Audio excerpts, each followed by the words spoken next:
Assalamualaikum warahmatullahi wabarakatuh. Nama saya Muhammad Andi Mukri bin Muhammad Firdaus. Nama mentuk saya 062636. Hari ini saya akan membahaskan tentang akhlak mazmumah. Apa tu akhlak mazmumah? Akhlak mazmumah adalah perbuatan tercela menurut pandangan akal dan syariat Islam. Akhlak tercela dalam bahasa Arab dikenali sebagai sifat mazmumah, iaitu bercanggah dengan ajaran Al-Quran dan As-Sunnah. Sebarang sifat yang tergolong dalam kategori akhlak buruk dibenci dan dikeji dalam pandangan Islam. Antara sifat mazmumah ialah menyekutukan Allah, bohong, takabur, dengki, khianat, bakhil dan sebagainya. Akhlak mazmumah ini bukanlah sifat Rasulullah dan amalan utama penganut Islam sejati. Sebagaimana sabda Rasulullah sallallahu alaihi wasallam yang bermaksud tidak akan masuk ke dalam syurga orang yang ada dalam hatinya terdapat kesombongan walaupun hanya sebesar zarah. Ciri lain orang yang memiliki sifat mazmumah adalah antaranya orang tersebut tidak bertakwa kepada Allah SWT berlandaskan Al-Quran dan As-Sunnah.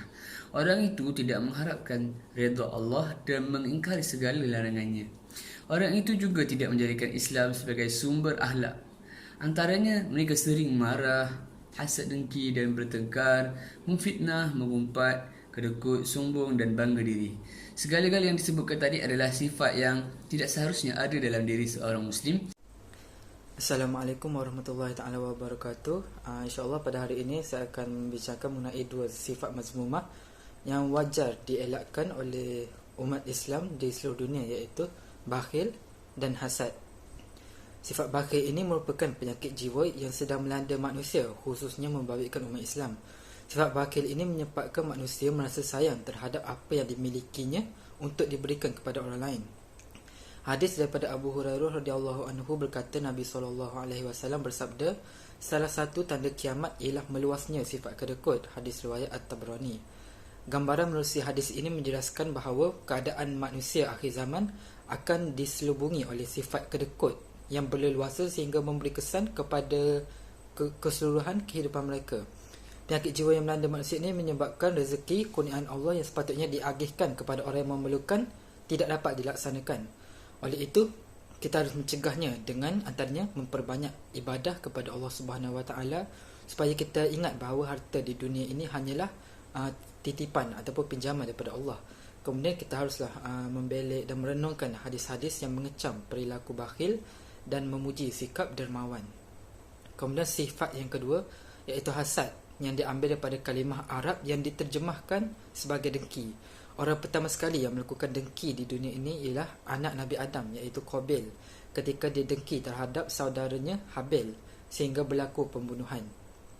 Hadis riwayat Abu Hurairah bahawa Nabi SAW bersabda, jauhilah hasad dengki kerana hasad itu dapat memakan kebaikan seperti mana api memakan kayu bakar. Hadis riwayat Abu Daud. Salah satu sebab manusia berasa dengki disebabkan harta, pangkat, keluarga dan banyak lagi.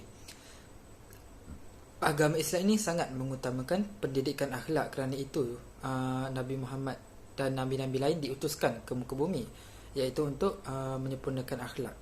Oleh itu wajarlah bagi kita meninggalkan sifat yang tercela ini. Antara cara-caranya, yang pertama, kita memahami konsep takdir Allah Subhanahu Wa Taala dengan benar menurut syariat Islam. Faham dengan konsep takdir Allah, maka kita akan faham juga dengan segala nikmat, rezeki, dugaan yang kita alami. Oleh itu, semoga tidak timbul dalam diri kita perasaan iri dan dengki terhadap nikmat yang orang lain dapati. Kemudian yang kedua, kita sentiasa memohon dan berdoa kepada Allah Subhanahu Wa Taala agar dihindarkan dari berbagai macam penyakit hati, termasuk hasad ini. Sekian daripada saya, terima kasih. Antara budi pekerti yang jahat itu adalah takabur. Takabur membawa masuk melihat diri mengatasi orang lain dari segi kesempurnaan. Apabila seseorang melihat dirinya dengan pandangan hebat, dia akan menghina orang lain yang tidak sehebat dan setaraf dengannya.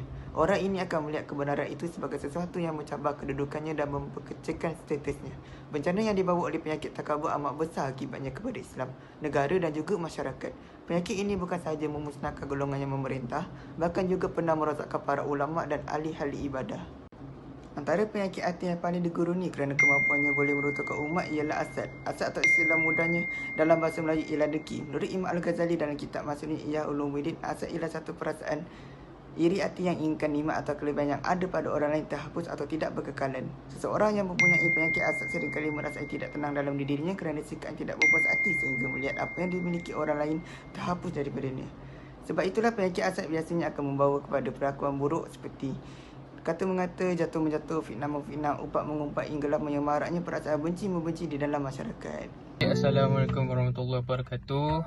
Nama saya Ahmad Syahmi bin Ahmad Nordin, bernombor matrikan 065295. Baik, pada kali ini saya akan membuat sikit video tentang subjek ibadah saya, subjek akidah kelak saya yang bertajuk munafik. Baiklah, munafik. Menurut bahasa, pengertian munafik ini ditakrifkan sebagai berpura-pura. Sedangkan menurut istilah, pengertian munafik artinya berpura-pura dalam satu hal. Orang munafik juga disebut orang yang perkataan tidak sesuai dengan tindakan atau kenyataan. Baiklah, kita akan masuk ciri-ciri. Ciri-ciri orang munafik yang pertama, suka berdusta, seterusnya ingkar janji, berkhianat, bermuka dua, malas beribadah, bangga atas dosanya yang telah diperbuat, dengki dan memakan harta anak yatim. Itu adalah contoh-contoh ciri-ciri orang yang munafik lah. Baik, cara menghindari diri daripada sifat-sifat munafik. Antaranya, kita perlulah selalu bersyukur. Seterusnya, menepati janji. Seterusnya, jangan malas ibadah dan berdoa agar terhindar dari sifat munafik. Baiklah, kesimpulannya adalah Allah Subhanahu Wa Taala berfirman, sesungguhnya orang yang munafik itu akan ditempatkan pada tingkatan yang paling bawah sekali dalam neraka. Baiklah, itu sahaja daripada saya. Saya harap video ini akan dapat memuaskan hati anda. Baik, itu sahaja daripada saya. Sekian. Wabillahi taufiq wal hidayah. Assalamualaikum warahmatullahi wabarakatuh. Sebagai seorang Muslim yang mengaku dan percaya bahawa adanya Allah Subhanahu Wa Taala yang Maha Esa dan yang Maha Berkuasa, maka perlulah dan wajiblah kepada kita untuk tunduk dan patuh kepada perintah Allah yang dibawa oleh Nabi Muhammad sallallahu alaihi wasallam. Panduan bagi seseorang umat Islam untuk menuju kepada Allah atau menuju redha Allah adalah dengan menjadikan Nabi Muhammad sallallahu alaihi wasallam sebagai contoh ikutan dalam setiap amalan kehidupan kita. Oleh itu, awasilah diri kita daripada mendekati faktor yang mempengaruhi akhlak manusia. Yang pertama adalah al-warasah atau bawaan, merupakan potensi batin yang sangat dominan dalam pembentukan akhlak. Al-warasah ini berupa kecenderungan, bakat, minat dan akal.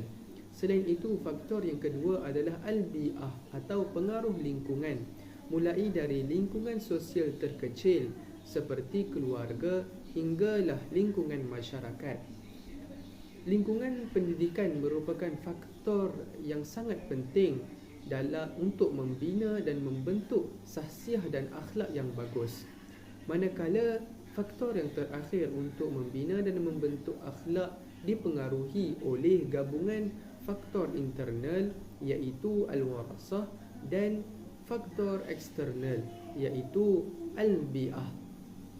Kedua-dua gabungan ini merupakan faktor yang mempengaruhi pembentukan dan pembinaan akhlak seseorang manusia secara drastik.